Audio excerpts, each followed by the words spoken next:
말씀을 들으면서 깨닫고 할 때 내 속에 기쁨이 와야 하나요? 오잖아요. 이게 내 속 사람의 기쁨이에요. 겉사람은 싫어한다고. 반대니까 항상. 겉사람은 싫어한다니까. 겉사람은 법으로 살고 싶은 거예요. 항상 내 의로 살고 싶은 거예요. 근데 속 사람은 뭐예요? 너는 의가 없어. 이거거든요. 항상 주눅 들게 만들어요. 어떻게? 근데 그 복음이 오히려 나에게 기쁨이 된다니까. 자, 14절을 읽겠습니다. 그러므로 너희는 변명할 것을 미리 궁리하지 않도록 명심하라. 이제 여기서부터 진짜 명심하세요. 진짜 이게 중요한 말씀이 나오기 때문에 그래요. 자, 이 말씀, 그러므로 너희는 변명할 것을 미리 궁리하지 않도록 명심하라 그랬는데, 자, 겉으로 보면 무슨 말로 들려요? 그 임금들과 집권자들에게 끌려가면, 끌려갈 때 할 말을 미리 궁리하지 말라 이런 소리로 들리죠. 그런데 사실상 내면에 준 말씀이라고 그랬잖아요. 그러니까 우리가 뭐 끌려가고 이런 건 없단 말이에요. 근데 죄의 법이 나를 끌어가죠. 죄의 법이 나를 끌어가요. 율법이 나를 끌어가요. 그러가서 너 나쁘잖아 이렇게 한다고. 법에 딱 저촉이 되잖아 그거잖아요. 그러면은 그때 무슨 말을 해야 될지 하지 말라는 거예요. 그렇게 들리잖아요 또. 그런 말이 아니에요 이게. 임금들과 집권자들에게 끌려가면 변명할 것을 미리 궁리하지 말라 이렇게 들리는데 그게 아니라는 거예요. 왜냐하면 이제 이 말씀이 무슨 말씀이냐면은 이런 얘기예요. 법은 항상 나를 참수해야 하네요. 참수하죠. 그때 무엇이라고 변명거리를 가지고 있어야 되잖아요. 그럼 뭐라고 할 거예요 여러분? 법이 나를 참수하면 뭐라고 할 거냐고요. 근데 여기 보면 15절을 잠깐 보세요. 15절. 자, 시작. 내가 너희의 모든 대적이 능히 대항하거나 변박할 수 없는 구변과 지혜를 너희에게 주리라. 네가 집권자들, 임금들과 집권자들에게 끌려갔다고 칩시다. 끌려갔다고 쳐요. 그러면 뭔가 거기에 변명을 해야 된다는 거잖아요. 변명. 근데 변명을 하려고 궁리를 하라는 거예요? 말라는 거예요? 하지 말라는 것이죠. 자, 왜 하지 말라고 했냐면은 주님이 저들이 너를 대항할 수 없는 구변과 지혜를 주기 때문이다. 이렇게 됐단 말이지, 지금. 그죠? 표면상으로 일단 봤을 때도. 그럼 미리 궁리하면 안 되나요? 생각을 해보세요. 누가 나를 끌고 가요. 너 예수 믿지? 너 복음 전하지? 그러면서 막 뭐라 한다고요? 잘못하면 이제 사형집행 당하게 생겼어요. 자, 그럴 때 뭐라고 말을 해야 될 것을 미리 궁리하면 안 되냐고요. 되죠? 되겠죠?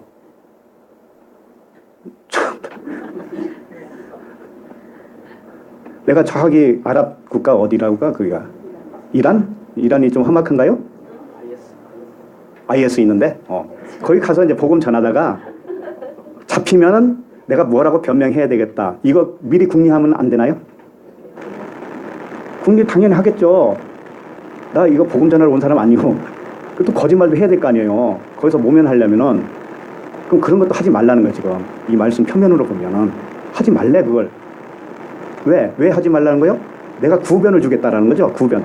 그럼 그때 잡히면 그때 내가 줄 테니 너는 미리 궁리하지 말라 이런 말씀으로 들리죠. 그럼 꼭 그렇게 해야 되는 거예요? 그게 진리냐고요. 이게 전혀 그런 말이 아니에요. 전혀 그런 말이 아니라는 것을 제가 말씀드리려고 그러는 거예요. 자, 우리 내면에서 일어나는 말씀이라고 했죠. 전부 다. 네, 그러면 집권자들이나 임금들한테 내가 끌려가는 건 뭐냐면 율법의 법, 사망의 법이, 죄의 법이 나를 끌어간다라고 하는 현상이라고 했죠. 그때 뭐라고 했냐면은 궁리하지 말라고 그랬어요. 변명을 궁리하지 말라. 이런 말이죠. 자, 그러면 자세히 한번 보자고요. 미리 변명할 것을 궁리하지 말라라고 하는 것은 이런 뜻이에요. 명심하라. 일단 명심하라고 하는 말씀이 있죠. 명심하라. 이게 원문을 보면 제일 앞에 나와 있어요. 명심하라. 14절 지금 14절 명심하라. 이게 제일 앞에 나와 있어요. 그러니까 이게 굉장히 중요한 말이란 말이에요. 이게 명심하라고 하는 말이 티데미라고 하는 단어예요. 사실상 명심이 아니에요. 이것은 티데미가 뭐냐면 이 앞에 두다라는 뜻이에요. 놓다 두다. 내 생각 앞에 내가 무언가를 하려고 하는 그 마음 제일 앞에 먼저 이것을 두어야 돼라고 하는 거예요. 그럼 뭘 두라고 하는 거예요? 그 다음번에 나오는 말씀들이 그거예요. 뭘 두느냐? 변명할 것을 궁리하지 말라고 그러고 있잖아. 지금 궁리하지 않도록 하라고 그랬죠. 그러니까 변명할 것을 궁리하지 않겠다고 명심해라, 결심해라, 앞에 두어라, 그런 뜻이란 말이에요. 그럼 어떤 상황에서도 변명을 하면 돼요, 안 돼요? 안 된다는 말이라고, 이게 이 뜻이. 변명하면 안 되는 거예요. 자, 그러면 왜 그럴까? 이게 무슨 뜻이냐면은 변명할 것을, 이 변명이라는 게 뭔지 알아요? 변명? 변명이라고 하는 것은 내가 무죄입니다라고 하는 걸 주장하는 거예요. 내가 무죄입니다라고 하는 주장. 쉽게 말해서 죄의 법이 나를 참소하죠. 그러면 내가 무죄하다라고 하는 것을 변명을 하지 말라, 연구하지 말아라 그러는 거예요. 연구하지 말아라. 자, 그럼 연구하게 되면 어떻게 하는 것이 연구일까요? 자, 쉽게 말해서 자동차를 운전하는데 신호 위반을 어겼습니다. 그러면 법이 나를 참소해야 안 해요? 해요. 그러면 거기에 대해서 변명을 해야 하지 말라는 거란 말이에요, 이 말씀이. 그럼 변명하는 것은 뭐냐고요? 변명하는 것은 내가 급해서 그랬어요, 바쁜 일이 있었어요, 이렇게 할 거 아닙니까? 그러죠? 그래서 나는 무죄하다라는 것을 주장하고 싶은 거예요.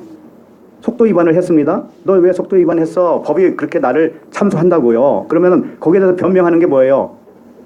급한 환자가 있었어요 라든지 무슨 변명을 할 거 아니에요. 내가 무죄하다라는 것을 밝히려고 할 거 아닙니까? 그걸 하지 말라. 그거 하지 말라라는 거예요. 왜 그럴까요? 지금까지 쭉 온 거 보니까, 말씀을 쭉 보니까 육신으로는 죄의 법을 섬길 수밖에 없다는 것을 알아요, 몰라요? 알죠? 그리고 하나님은 감사하리로다 하나님께 그랬죠? 왜? 육신으로는 죄의 법을 섬겨요. 그리고 마음으로는 하나님 법을 섬겨요. 이게 우리에게 주어진 은혜구나라는 것을 알았어요, 몰랐어요? 알았어요. 아는 사람에게는 육신의 법이 나를 참소할 때 거기에 대해서 변명할 이유가 있어요, 없어요? 왜 없어요? 예? 그건 하나님이 본다, 안 본다? 안 본다. 에서는 뭐예요? 에서와 그 야곱 다, 이게 에서 장자는 어떻게 해요? 장자는 죽어야 할 것. 죽어야 할 것을 하나님이 보나요? 근데 그것은 왜 있는 거예요, 근데? 죄의 법이 왜 있는 거예요? 하나님을 섬기는 그 마음, 진리의 마음을 가르치기 위해서 있는 거잖아요. 그죠? 가르치기 있는 용도로밖에는 아니란 말이에요. 그렇기 때문에 거기에 대해서 굳이 변명할 이유가 있어요, 없어요? 없다고요. 그 말씀을 한 거라고, 이게.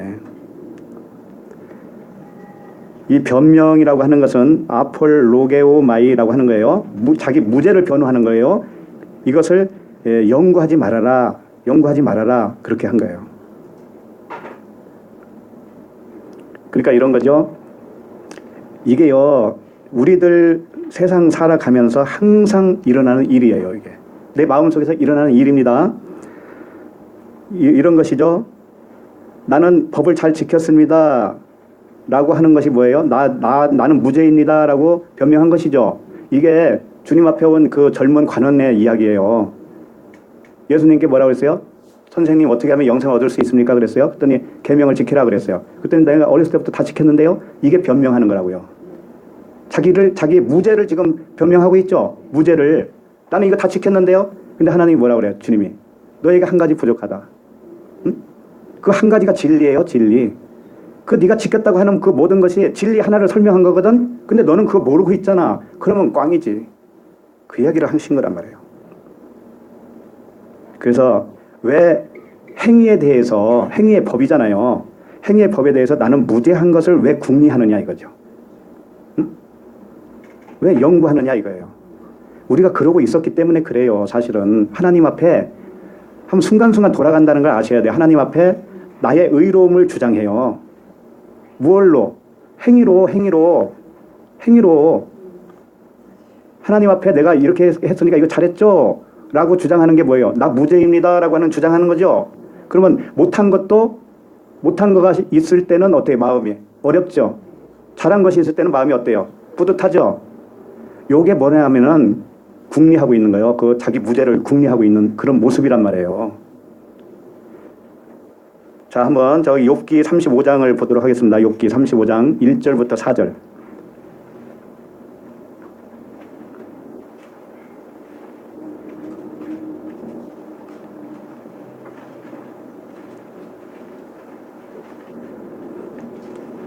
구약성경 욥기 35장 1절 읽겠습니다. 엘리후가 말을 이어 이르되 하늘을 우러러보라 그대보다 높이 뜬 구름을 바라보라. 여기까지. 하늘을 우러보라 그대보다 높이 뜬 구름을 바라보라 라고 하는 것은 말씀을 제대로 깨달아 봐라, 이제 그런 뜻이에요. 예. 그 다음에 6절을 읽겠습니다. 그대가 범죄한들 하나님께 무슨 영향이 있겠으며 그대의 악행이 가득한들 하나님께 무슨 상관이 있겠으며. 이게 무슨 말이에요? 행위로서는 하나님께 어떻게 할 수 있는 것이 하나도 없다. 인생 기준으로 보는 악행이 가득한들 하나님께 무엇을 할 수 있겠느냐, 이런 뜻이에요. 그 다음에 7절 그대가 의로운들 하나님께 무엇을 드리겠으며 그가 그대의 손에서 무엇을 받으시겠느냐. 네, 인생의 의는 하나님께 드릴 수 있는 것이 전혀 없다. 그러면 아까 궁리하지 말라고 그랬잖아요. 변명할 것을 궁리하지 말라. 이게 무슨 뜻이냐면은 내가 악할 때 어떻게 하나님께 의롭지 못하다는 것에 대해서 어떻게 해요? 떳떳하지 못하죠. 자, 그럼 또 잘한 것은 어떻게 생각해요? 떳떳하게 생각하죠. 요게 사실은 알고 보니까 하나님이 그걸 상관이 있다 없다? 전혀 없다. 전혀 없다. 그런데 그걸 속고 있단 말이에요, 사람은. 자, 그 다음에 8절 시작. 그대의 악은 그대와 같은 사람에게나 있는 것이요 그대의 공의는 어떤 인생에도 있느니라. 네, 그대의 악, 그대의 의, 이것은 인생에게서는 있다 이거예요. 인생에게는 있을 수가 있어. 쉽게 말하면 옆 사람보다 내가 악할 수도 있고 옆 사람보다 내가 의로울 수가 있어요. 비교해서 그건 인생에게 있다 이거예요. 다른 사람과 비교해서 내가 좀 선하다, 내가 더 악하다, 이런 게 있을 거 아닙니까? 근데 그것이 하나님께 무슨 상관이냐 이거예요. 자, 그 다음에 여기까지 읽었죠? 예. 그러니까 이게 다 무슨 말이냐면은 인생의 삶은 영생을 표적으로 주셨기 때문에 그 인생 자체의 모양으로는 하나님께 내놓을 수 있는 것이 하나도 없다 이거예요.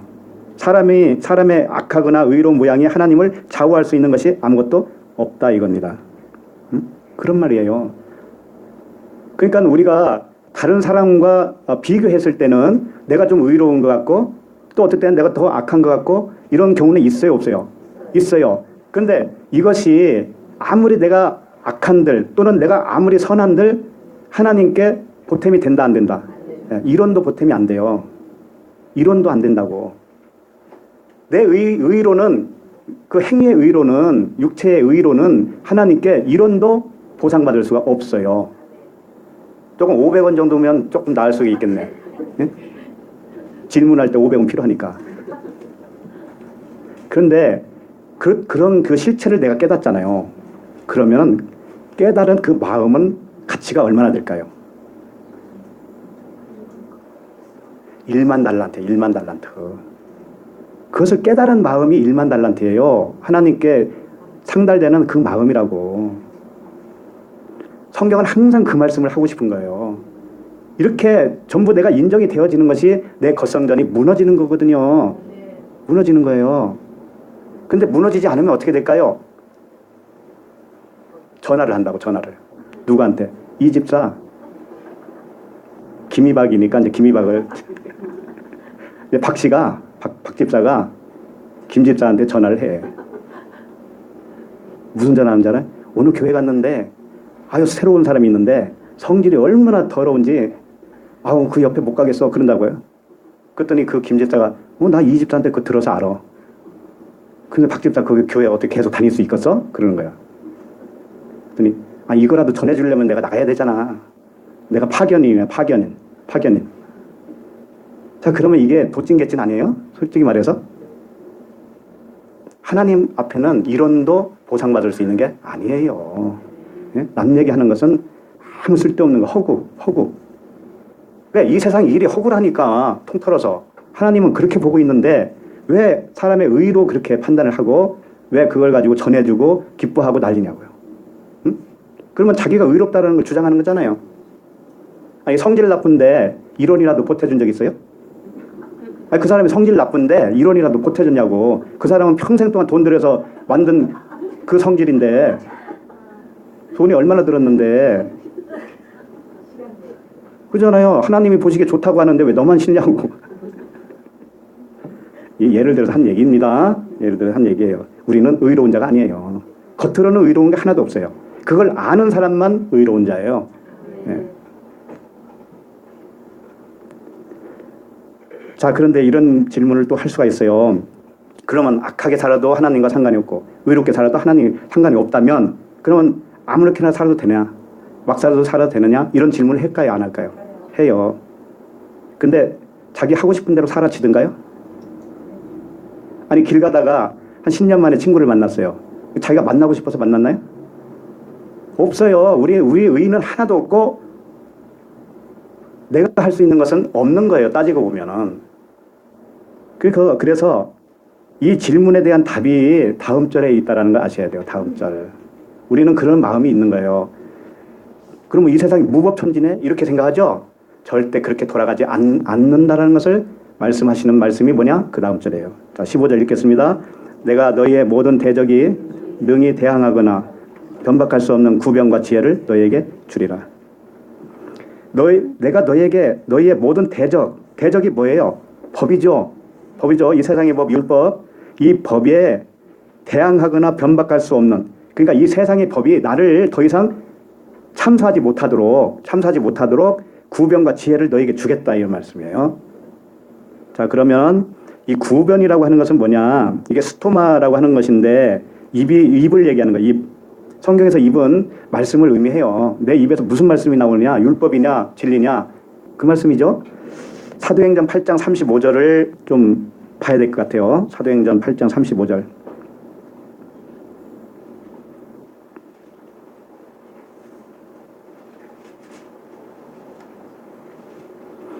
사도행전 8장 35절을 보면 시작. 빌립이 입을 열어 이 글에서 시작하여 예수를 가르쳐 복음을 전하니. 빌립집사 그 빌립이 입을 열어 할 때 입이 스토마예요. 구변. 오늘 누가복음에서 구변이라고 그랬죠. 이게 입이에요. 말씀의 입이에요. 말씀의 입을 열어서 이 글에서 시작하여 예수를 가르쳐 복음을 전하니. 이게 뭐냐면은 이 글에서는 율법과 선지자의 글이죠. 구약 성경이죠. 이것을 예수를 가르쳐 복음을 전했다. 그러니까 그 글은 예수예요. 그 글은 예수인데 그걸 가르치니까 어떻게 되냐면 복음이 돼버렸어요. 그리스도가 됐다라는 뜻이죠. 이게 뭐냐면은 구변과 지혜예요. 빌립이 전한 이 상태가 구변, 입과 복음을 예수를 가르쳐 복음을 전한 거 있죠. 이게 지혜라고. 그러니까 이것을 우리에게 줬기 때문에 이걸 받은 사람은, 진리의 복음을 받은 사람은 변명할 것이 필요해요? 필요치 않아요? 필요치 않다고요. 그러니까는 미리 연구하지 말아라. 변명하려고 연구하지 말아라. 이런 말씀을 하셨단 말이죠. 아셨죠? 네. 지혜라고 하는 것은 소피아라고 그러죠. 소피아. 그러니까 율법을 그리스도로 분별할 수 있는 지혜를 의미하는 거예요. 예수를 그리스도로 설명할 수 있는 지혜. 그러니까 나를 참소하는 자는 누구였어요? 예수 측면이잖아요. 보이는 것. 예수의 말씀, 예? 육체의 말씀, 나를 참소했잖아. 그런데 그것을 풀어서 그리스도로 전할 수 있는 능력이 나한테 있어요. 자, 그러면 변명거리가 돼야 안 돼요? 안 되잖아요, 변명거리가. 그죠? 그 말씀이라고. 자, 사도행전 6장 10절에 보면 제가 읽어드립니다. 스데반이 있죠? 스데반이 설명을 쭉 하다가 스데반이 지혜와 성령으로 말함을 그들이 능히 당하지 못하여, 이 말씀이 있어요. 그러니까 성령과 지혜로 이 복음을 전하니까 그들이 당해내지를 못하는 거예요. 이제 대적을 못해요. 이제 더 이상. 그런 거란 말이에요. 법은 우리를 항상 참소를 해요. 그런데 내가 이 진리의 법을 알고 있죠. 성령의 법을 알고 있죠. 그러면 그 법이 나에게 유효하다 안 하다? 유효할 수가 없다고요. 아시겠어요? 그 말씀을 하는 거예요. 그들이 능히 당하지 못하게 하는 그리스도의 지혜와 성령, 이것을 우리에게 주겠다 이거예요. 줄 테니 굳이 법에 대해서 변명하려고 하지 마. 왜? 그 법은 왜 줬느냐 하면 그리스도를 깨닫게 하기 위해서 준 거니까 그것만 네가 알고 있으면 돼. 그거죠? 예. 자, 본문 다시 돌아와서 마무리하겠습니다. 내가 15절 보면 내가 너희의 모든 대적이 능히 대항하거나 변박할 수 없는 구변과 지혜를 너희에게 주리라. 율법이 더 이상 나를 대항하거나 변박할 수 없도록 나에게 준 것이 뭐냐면 이 복음이란 말이에요. 이 진리의 복음이에요. 이 진리의 복음을 내가 가지고 있으면 참소할 수가 없어요. 법이 더 이상. 이 세상이 나를 참소할 수가 없다고. 네. 이게 복음 아니겠어요? 욥기 말씀처럼 인생으로 악하든지 의롭다든지 그것으로 하나님께 아무 영향을 줄 수 없다고 하니까 아무렇게도 살아도 되느냐라고 하는 대답은 뭐냐? 그 대신 이걸 알아야 돼요. 아무렇게 살아도 되느냐? 제가 대답을 할까요? 네, 막 살아도 돼요, 여러분. 아무렇게 살아도 된다고요. 자, 이렇게 대답하니까 어떻게 해요? 어떻게 저런 말을 하지? 교회 나가고 싶네? 이런 말 생각이 들어요, 안 들어요? 순간. 들었다면 그 사람 안에 무엇로 작동하고 있죠? 법으로 작동하고 있는 거예요. 막 살아도 돼? 이러니까 막 사라질 것처럼 여기는 거죠? 절대 그렇지가 않아요. 성령이 왜 막 살 수 없느냐? 그 대신 그리스도의 지혜와 성령의 입을 주셨기 때문에 그런 거예요. 그럼 나를 누가 인도하는 거예요? 그리스도께서 인도하는 거예요. 그리스도가 인도하는 대로 살아가는 게 답이에요. 세상 법에 의해서 이건 좋다 나쁘다 법으로는 그렇게 할 수 있어요. 그런데 그리스도의 인도함이 정답이에요. 그냥. 그건 법이 아니기 때문에 그래요. 여러분. 그렇기 때문에 법으로 사람을 판단하고 뭐 성격이 좋고 나쁘고 이런 거 그런 것들은 진짜 우스운 거라고요. 초등학문 아셨죠? 네. 절대 하나님이 우리를 관리한다는 거 아셔야 돼. 옆 사람도 누가 관리해요? 하나님이. 나를 누가 관리해요? 하나님이. 그러면 그 관리하는 것을 못 믿는다고 하는 것은 누구를 못 믿는 거예요? 하나님을 못 믿는 거잖아요. 계속 하나님 못 믿고 살래요? 하나님을 믿으세요. 하나님이 관리하는 것이 진짜 정답이에요. 정답. 그래서 그 하나님을 믿지 않으면 언제나 행위로 자기의 무죄를 변호하려고 하는 거예요. 스스로 무죄를 변호하려고 그래. 법에 저촉되지 않았다고 해서 나 무죄입니다. 이런다고요. 근데 하나님은 그걸 뭐라고 그래요? 그걸 악하다고 그러는 거예요. 그걸 악하다고 하는 거예요. 내가 다른 사람에 비해서 조금 선해, 착해. 그걸 가지고 하나님께 변호한다니까? 나의 무죄를? 그렇게 되면 하나님이 뭐라고 하는지 알아요? 나 그거 모르는데? 그 이론도 안 되는데? 그거 빵원이야, 빵원. 그런다니까요. 오늘 말씀 잘 들으셨으면 이제 우리의 마음이 어떻게 녹아져서 살아야 되는가 잘 아셨을 거예요. 기도하겠습니다. 하나님 아버지 감사와 찬양을 드립니다. 우리는 자기 의로움이 너무나 컸기